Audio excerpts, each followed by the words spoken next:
बिस्मिल्लाहिर्रहमानिर्रहीम। अस्सलाम वालेकुम नाज़रीन, मैं हूँ महरीन सत्तैन और देख रहे हैं आप मेरा यूट्यूब चैनल।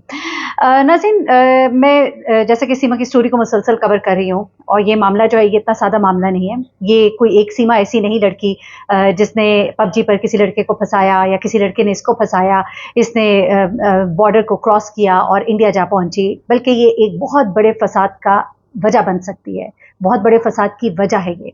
और ये फ़साद जो है ये उन लोगों को बहुत सूझता है, उन लोगों को बहुत समझिए कि उनके लिए एक ऐसा मटेरियल है जैसे कैटलिस्ट होता है। कैटलिस्ट आपको पता है कि किसी भी एक्सपेरिमेंट के अंदर कोई कैटलिस्ट अगर इस्तेमाल किया जाता है तो उसके स्पीड को तेज़ करता है। इसी तरह भारत और पाकिस्तान के दरमियान जो कशीदगी पाई जाती है उसके अंदर जो लोग अपना किरदार अदा करना चाहते हैं या अपनी गेम खेलना चाहते हैं उनके लिए एक ज़बरदस्त आलाकार है। और इसी को आलाकार के तौर पर सिंध में मौजूद इन डाकुओं ने इस्तेमाल किया। वो डाकू जो लड़कियों की आवाज़ निकाल कर मर्दों को फंसाते हैं, अपने इलाके में बुलाते हैं और उनसे तावान उनकी फैमिली से लेते हैं, ये वो डाकू हैं। वो डाकू जिनका कोई दीन ईमान नहीं है, ये वो डाकू हैं जो मैं कहूँगी कि अगर वो अपने आप को मुसलमान कहते हैं तो फिर वो डाकू कैसे हैं? अगर वो अपने आप को मुसलमान कहते हैं तो वो कैसे जो हिंदू माइनॉरिटी है उनके साथ कोई भी जुल्म सितम कर सकते हैं, क्योंकि वो मुसलमान नहीं होता। जो किसी के धर्म का, किसी के मज़हब का ख्याल ना रखे, वो मुसलमान नहीं है। जो अपने इर्द-गिर्द लोगों का एहसास ना करे, सिर्फ मुसलमानों का नहीं बल्कि हर इंसान का। रहमतुल लिल आलमीन सल्लल्लाहु अलैहि वसल्लम तो चरिंद परिंद के लिए भी रहमतुल लिल आलमीन थे। आपने रहम फरमाया चरिंद पर, परिंद पर, इंसान पर, मुसलमान पर, गैर मुस्लिम पर। फतह मक्का का वाकया किससे भूला हुआ है? नहीं पता तो एक दफ़ा लिख के देखिए फतह मक्का। आप गूगल के ऊपर लिखिए, आपको गूगल बताएगा कि फतह मक्का में रसूल पाक सल्लल्लाहु अलैहि वसल्लम का रहम क्या था। ऐसा रहम दुनिया ने नहीं देखा। इस बात को आगे बढ़ाती हूँ।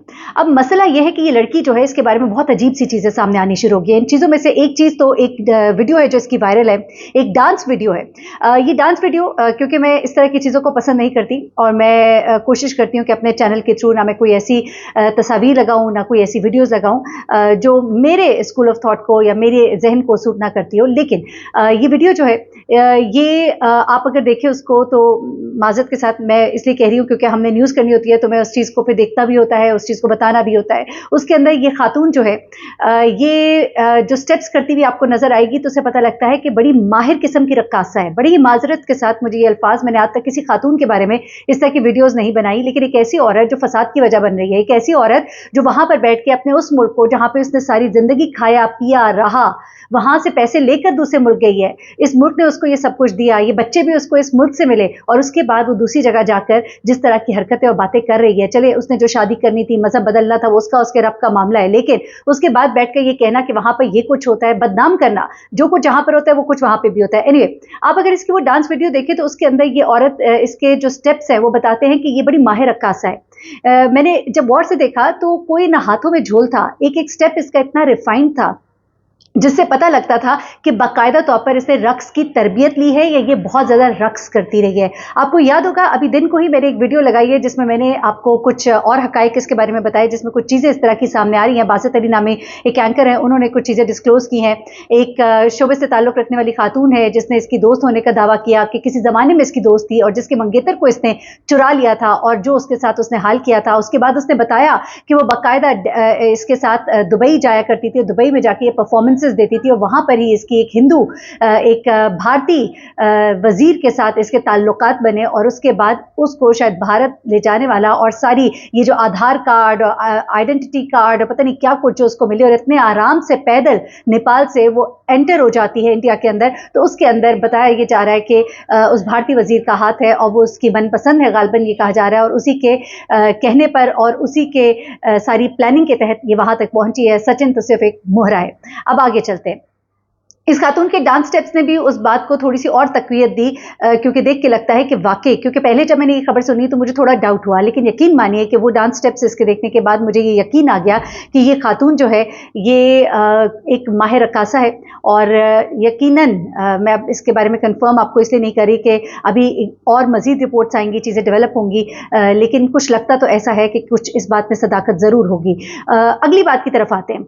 एक उधर उसने बैठकर जहाँ पर पाकिस्तानियों को बुरा भला कहना शुरू किया और कहना शुरू किया कि वहाँ पे तो ये कुछ होता है, काला काली होता है, काला मर्द को और काली औरत को कहते हैं, ऐसे मर्द और जो अपनी पसंद से शादी करते हैं इनको मार दिया जाता है, और औरतों को तो भेड़ बकरियों की तरह मार दिया जाता है। एक सरासर झूठ, एक सरासर इल्ज़ाम है जो कि लगाया गया था।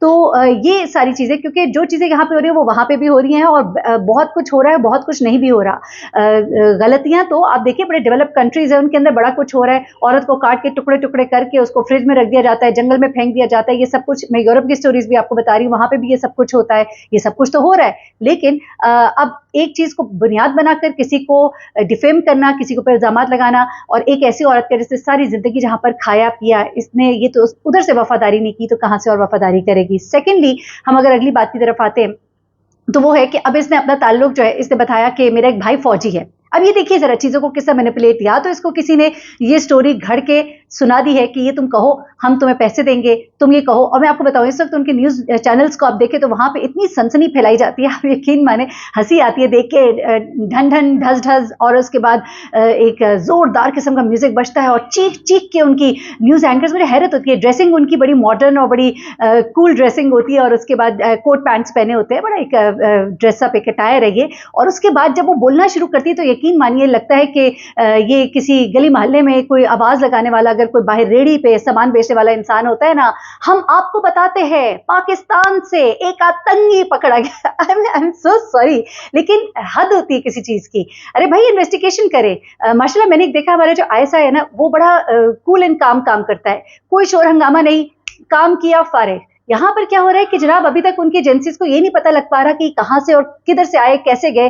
अब फाइनली जाके उनकी थोड़ी सी कोई आंखें लगता है कि खुली हैं कि एंटी टेररिज्म स्क्वाड एटीएस जो है, उन्होंने सचिन को हमसायों के घर से सुनने में आ रहा है कि कान से पकड़ कर लेकर गए हैं और लगाएंगे उसके कान के नीचे 2 छित्तर, और उसको कहा है चल बच्चे अब बता किधर से आया और किधर गया। वैसे हैरत की बात है, ये पूछना नहीं चाहिए। जो इन्वेस्टिगेटिंग इदारे होते हैं ना, उनका काम ये होता है कि वो चीजों को ट्रैक करते हैं। अब ये कहा जा रहा है कि जी जानने की कोशिश की जा रही है, सीमा तुमने जो मोबाइल तोड़ दिया उसका शीशा टूट गया है, इस मोबाइल में क्या था जो तुमने तोड़ दिया। अरे भाई ये तो आपको पता होना चाहिए ना, आपका सिस्टम इतना तेज होना चाहिए, माशाल्लाह चांद तक पहुंच गए। तो अब आप लोग ये चीजें भी कर ले, या कर ली होंगी तो फिर अपने मीडिया वालों को बता दे, क्योंकि जितना वो ढोल बजा रहे हैं इस वक्त, ये एक ऐसा खाली ढोल है, कहते जितना खाली ढोल होता है ना उसमें से आवाज ज्यादा आती है। खाली ढोल, वो कहते हैं ना थोता चना बाजे घना, कह रहा है शोर दरिया से समंदर का सकूत, जो जितना खामोश, जिसका जितना इतना ज़र्फ उतना खामोश। माजरत के साथ करेक्शन। तो अब आ जाते हैं कि जनाब दूसरी बात जो की गई है वो ये है कि जनाब इसको की है, इसकी पिटाई थोड़ी सी, और इससे सवाल जवाब किया गया है, और सवाल जवाब में से बहुत कुछ पूछा गया है, और बहुत कुछ पूछने में मैं सोचूं बड़ी देर कर दी, लेकिन चले मैं बता देती हूँ। एक तो इससे ये पूछा गया जनाब कि कौन से तरीके से ये सबसे पहले सीमा जो है यहाँ तक आई। सीमा तो बताती रही, चलो भाई सचिन अब तुम बताओ, तुम बड़े खामोश रहते हो, शायद तुम कुछ बताओगे तो फिर कुछ चीजें जो है वो जरा क्लियर हो जाएंगी। अच्छा, उसके बाद अगला सवाल जो है वो ये किया गया कि ये जो इसकी स्क्रीन टूटी हुई है, ये क्यों टूटी हुई है, कैसे तोड़ी है, और ये आधार कार्ड जो है ये इसको कहाँ से मिला, और ये जो शादी का कार्ड है इसको बनाने में तुम्हारी मदद किसने की। उसके बाद ये भारतीय जुबान, तौर तरीके, ये इसने कहाँ से सीखे, ये सारे सवाल। अब ये सवालात जो है ना ये सचिन से किए जा रहे हैं, और सचिन से इसलिए किए जा रहे हैं कि अब दोनों की बातों को काउंटर चेक किया जाएगा। उसके बाद सबसे ज्यादा जो बड़ा सवाल है वो ये है कि इतने सारे मोबाइल, इतनी सारी सिम्स इसके पास है, और ये मैडम जो है इनसे मुलाकात जो है पहली कहाँ पर हुई थी, कैसे हुई थी, अब वो घुमा फिरा के सवाल किए जाएंगे, दोनों के सवालों को रीचेक किया जाएगा, फिर देखा जाएगा कौन कितना सच कितना झूठ बोल रहा है। तो इस वक्त सही किस्म की मुश्किल में ये फंस गए हैं। देखिए मजहब धर्म अगर आपका अपनाया है तो अगर दिल से अपनाया होता है ना, तब तो आप कहते हैं कि जी बड़ी भाभी है और बड़ी आप लोगों की कोई मानने वाली है, लेकिन इस खातून ने मजहब को सिर्फ सचिन के लिए अपनाया है, और या फिर कोई और मामला है इसका, जो भी है।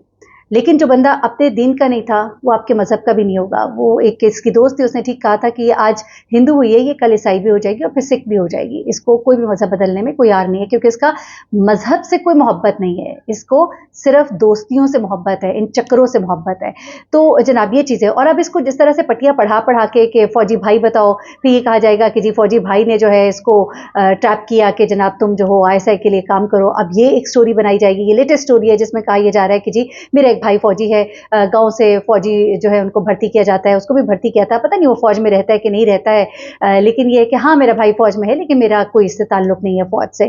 तो ये बड़ी अजीब गरीब सी बातें हैं जो कि सुनने में आ रही हैं। और उसके बाद आखिरी बात मैं जरा एक दफा फिर से आप लोग को बताती चलूं कि जो बार बार कहा जा रहा है इंडियन मीडिया में कि भारतीय मंदिर है उस पर अटैक किया गया है, तो मैंने आपको पिछली वीडियो में भी बताया कि वो भारतीय मंदिर नहीं बल्कि दरबार है, डेरा सांवल शाह का दरबार है, जहाँ पर हिंदू भी आते हैं माथा टेकने के लिए। ये लेकिन एक दरबार है।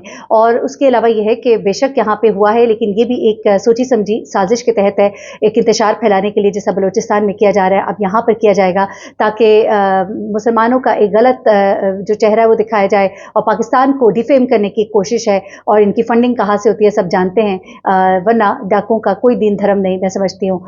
जो इस्लाम के इतने बड़े असूल के खिलाफ चलते हैं तो वो इस्लाम के दावेदार कैसे हो सकते हैं। और इस्लाम कहीं भी नहीं कहता कि किसी की पूजा मंदिर, हमें तो हुक्म दिया गया है कि तुम उनके खुदाओं को बुरा ना कहो कि वो तुम्हारे खुदा को बुरा ना कहें। मना किया गया है किसी के भी मजहब से ताल्लुक हो, जो भी उनकी हस्तियां हैं, जो उनके मुकद्दसात हैं, उनको बुरा भला कहने या उनकी तौहीन करने से इस्लाम में सख्ती से मना किया गया है। ये हमारे दीन का हिस्सा नहीं है, हमारे दीन में इस तरह नहीं होता है।